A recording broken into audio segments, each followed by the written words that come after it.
Πάλι. Για τρίτο συνεχόμενο χρόνο, ο πρόεδρος του Αστέρα Τρίπολης, κ. Γιώργος Ποροβίλος, εκλέχθηκε αναπληρωτής πρόεδρος του Super League.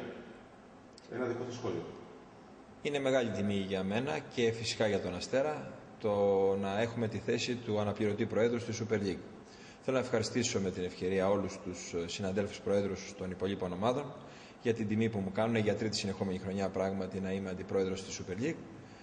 Από εκεί και πέρα αυτή είναι μια άλλη θέση, δεν πρέπει να την μπερδεύουμε μετά του Αστέρα. Είναι μια θέση στην οποία οφείλω και πρέπει να εξυπηρετούμε τα συμφέροντα όλων των ομάδων.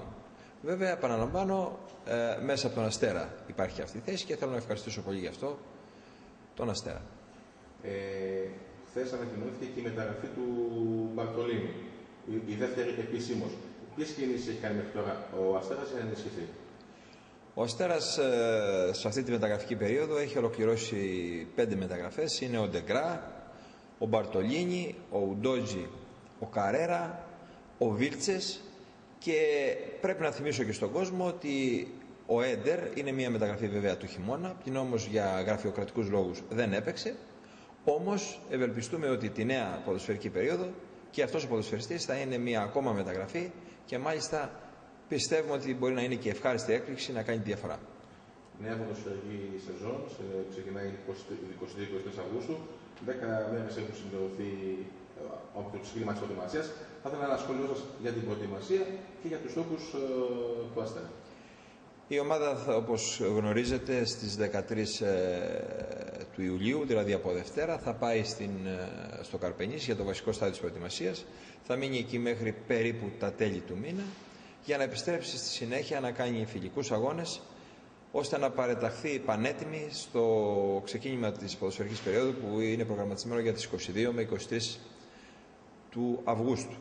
Από εκεί και πέρα προσδοκούμε ότι θα ενισχυθούμε και με έναν ακόμη center for εγνωσμένης αξίας, τον οποίο αναζητά το τμήμα scouting της ομάδος. Όσον αφορά τους στόχους, πρέπει να είμαστε φιδωλοί στη λογική ότι είναι ένα δύσκολο πρωτάθλημα. Ο Αστέρας προσπαθεί να κάνει μια πάρα πολύ καλή ομάδα, ανταγωνιστική σε όλα τα επίπεδα. Θα προσπαθούμε σε κάθε αγώνα, σε οποιοδήποτε γήπεδο και αν αγωνιζόμαστε, να είμαστε εμείς οι νικητές και από εκεί και πέρα το ταμείο θα γίνει στο τέλος. Δεν θα θέλαμε αυτή τη στιγμή να φουσκώσουμε τα μυαλά των φιλάθλων μας και να δημιουργήσουμε φρούδες ελπίδες, όμως λέμε ότι οι μεταγραφές είναι ουσίας.